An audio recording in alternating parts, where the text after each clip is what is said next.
Good morning class. Deepchand Chaudhary महाविद्यालय से मैं आज आपके सामने बीए थर्ड सेमेस्टर में हमारा टॉपिक है ऑब्जर्वेशन मेथड यानी कि प्रेक्षण विधि। आप तो जानते हैं कि प्रेक्षण का मतलब होता है किसी को देख करके उसको ऑब्जर्व करना, यानी कि ऑब्जर्व करने का मतलब ही होता है केवल देख करके पूरा अनुमान लगाना, है ना। तो अनुमान भी ऐसे नहीं लगाना है कि हम अपने ही मन से कोई भी विचार लगा रहे हैं, कोई विचार सोच रहे हैं। अनुमान ऐसे लगाना है जो वास्तव में निकल रहा हो, जो चीजें वास्तव में दिखाई दे रही हो और आ रही हो। तो आप जानते हैं जब भी हम समाज में कोई अनुसंधान करते हैं तो समाज में होते तो देखिए लोग ही हैं, है ना। तो जब हम समाज में रिसर्च करते हैं तो होती रिसर्च व्यक्तियों के ऊपर ही है। तो व्यक्तियों पर जब हम रिसर्च करते हैं तो आप जब ऑब्जर्वेशन करते हैं तो उसमें हमें केवल लोगों को देख करके उनका व्यवहार स्टडी करना पड़ता है कि वास्तव में ये व्यक्ति इस सिचुएशन में व्यवहार करता कैसे है ना। तो हमें यही जानना है। तो इसके अकॉर्डिंग अगर हम ऑब्जर्वेशन की बात करते हैं, यहाँ पे डेफिनेशन दो लोगों ने दी है। पहली है यंग की, तो यंग ने 1954 में दी थी। इनके अनुसार अगर कहें, इनका मानना था कि सामूहिक व्यवहार जटिल संस्थाओं तथा किसी वस्तु या घटना की रचना के निर्माण में सम्मिलित होता है, ठीक है। तो यहाँ पे अगर यंग के अकॉर्डिंग बोले तो इनका मानना था कि सामूहिक व्यवहार क्या होता है, जटिल होता है, ठीक है। और जो भी घटना घटित होती है उसके निर्माण से कई सारे व्यवहार उत्पन्न होते हैं, क्योंकि प्रत्येक व्यक्ति एक दूसरे से अलग होता है। जब व्यक्ति अलग होता है तो व्यवहार भी अलग होता है। तो वही जो व्यवहार होता है उसका ऑब्जर्वेशन हमें करना होता है, ठीक।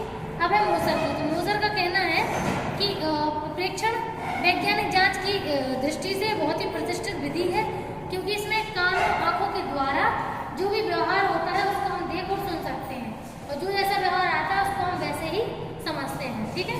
तो प्रेक्षण में सिंपल सा है, जो भी व्यवहार जैसे किया जा रहा है उसको केवल सीधे सीधे उसी तरीके से हम समझने की कोशिश करते हैं। यहाँ पर प्रेक्षण विधि के 3 प्रकार दिए हैं, ठीक है। तो जब हम ऑब्जर्वेशन करते हैं तो प्रकार ऐसे मान के चलो, ठीक है। जैसे मान के चलो आप कोई भी जैसे ऑब्जर्वेशन कर रहे हो तो ऑब्जर्वेशन में लोगों पे कंट्रोल तो देखिए होता नहीं है ना। जब लोगों पे हम नियंत्रण कर नहीं सकते तो ये अनियंत्रित विधि हो जाती है, क्योंकि जब भी जैसे हम कोई भी घटना दिखाते हैं, समझाते हैं, तो उसमें प्रत्येक व्यक्ति अपने अपने तरीके से व्यवहार देता है, उसको आप कंट्रोल थोड़ी कर सकते हैं। तो जैसे व्यवहार दे रहे हैं वैसे देगा। अब आपके ऊपर डिपेंड करता है कि आप उसको कैसे समझ रहे हैं, ठीक है। तो जो व्यवहार होता है वो पूरी तरीके से अनियंत्रित होता है, ठीक है। तो जो व्यवहार है तो अनकंट्रोल होता है, उसमें आप कोई कंट्रोल नहीं कर सकते।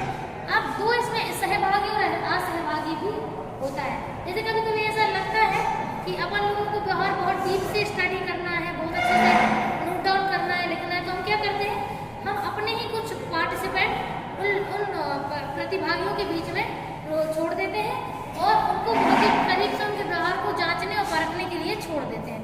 तो ये सहभागी विधि होती है, मतलब जिसमें कुछ अपने लोग होते हैं जो प्रयोगकर्ता होते हैं, जिन पर प्रयोग नहीं होता है ना। तो वो जिन पर प्रयोग हो रहा है उनके बीच में सम्मिलित होकर उनके व्यवहार को बिल्कुल पास से और बारीकी से समझने की, नोट डाउन करने की कोशिश करते हैं, ठीक। एक होता है असहभागी विधि। इसमें जितने प्रतिभागी हैं केवल उनका ही ऑडियो वीडियो रिकॉर्डिंग से डाटा लिया जाता है। इनके बीच में हम किसी भी अन्य व्यक्ति को, चाहे वो अध्ययन करता हो या अपना कोई व्यक्ति हो, उसको बीच में हम नहीं छोड़ते हैं, ठीक है। तो ये है।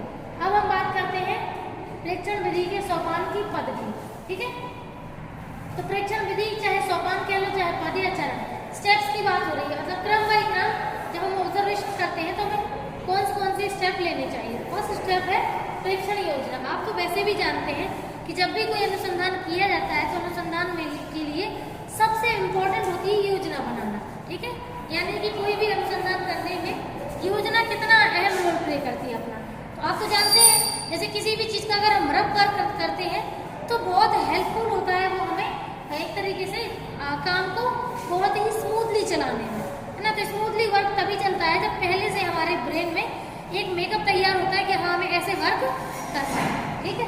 तो पहले योजना बना लेंगे ना, तो ऐसे ब्लूप्रिंट टाइप होता है कि हमें पता होता है कि हमें ऐसे इस दिशा में काम करना है, तो हम दिशा से भी भटकते नहीं हैं और हमारा काम भी खराब नहीं होता है, ठीक है। तो योजना बहुत ही इंपॉर्टेंट है। योजना में हमारा उद्देश्य भी क्लियर हो जाता है, योजना में हमारा लक्ष्य भी क्लियर हो जाता है, योजना के द्वारा हमारी परिकल्पनाएं भी समझ में आ जाती हैं, किस कार्य एरिया से, किस क्षेत्र से हमें डाटा कलेक्ट करना है वो भी क्लियर हो जाता है, तो ये बहुत ही इंपॉर्टेंट है। नेक्स्ट है व्यवहार का परीक्षण।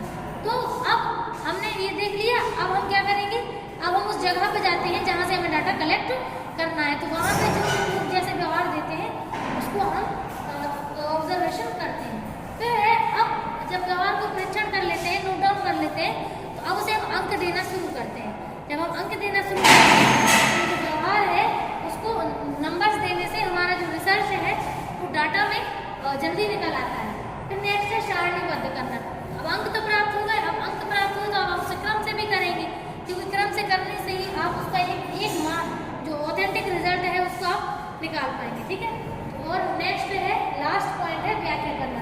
जब हमारा रिजल्ट निकल आता है तो रिजल्ट निकालने के बाद हम व्याख्या भी करते हैं, उससे ये बताते हैं कि जिन परिकल्पनाओं जिन उद्देश्यों को लेकर के हमने अनुसंधान किया था, क्या उसी उद्देश्य पर हमारा जो परिकल्पना पर हमारा जो रिसर्च है वो कंप्लीट हुआ है या नहीं। ठीक है, अगर कोई डाउट हो तो बताइएगा। Thank you.